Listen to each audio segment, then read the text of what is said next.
Bismillahirrahmanirrahim. Assalamualaikum warahmatullahi wabarakatuh. Bertemu lagi dengan saya Alid Sunardi di soal dan jawaban kompetensi teknik P3K terbaru bagian 4. Salah satu prinsip merancang program remedial bagi peserta didik tampak dalam kegiatan guru. Satu, A. Membuat rancangan pembelajaran khusus untuk siswa peserta remedial.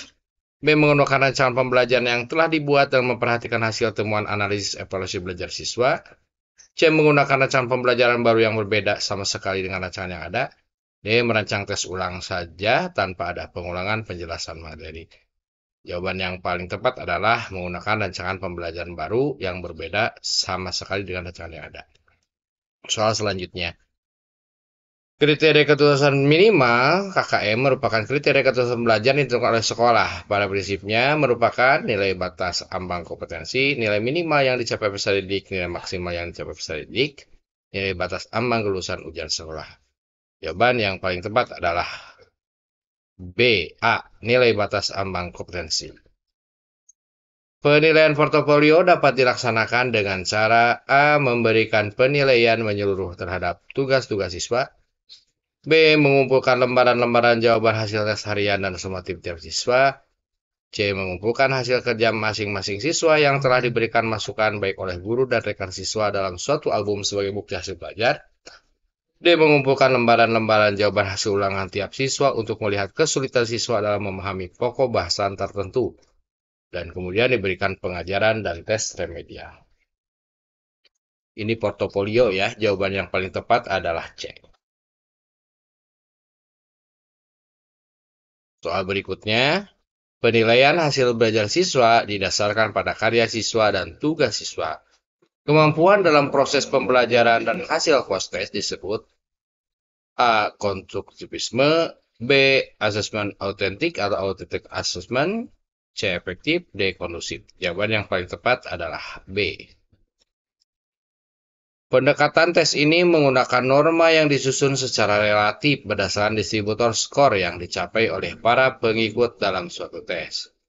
Dengan demikian, maka soal standar yang dicapai oleh seseorang yang didasarkan atas norma relatif ini, atau FAN, penilaian acuan normatif, mencerminkan status individu dalam kelompok. Pendekatan tes yang dimaksud adalah A. Penilaian berkelanjutan, B. Penilaian menyeluruh, C. Penilaian acuan patokan, D. Penilaian acuan norma.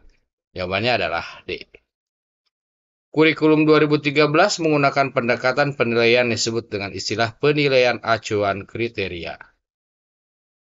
PAK merupakan penilaian pencapaian kompetensi yang didasarkan pada kriteria ketuntasan minimal.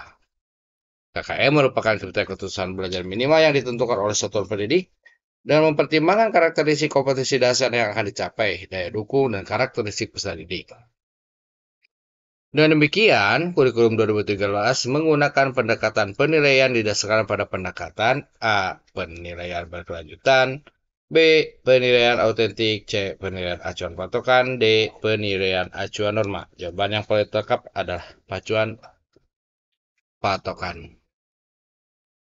Menggambarkan sejauh mana seorang peserta didik telah menguasai suatu kompetensi merupakan tujuan penilaian, prinsip penilaian, fungsi penilaian, hasil penilaian. Jawaban yang paling tepat adalah fungsi penilaian.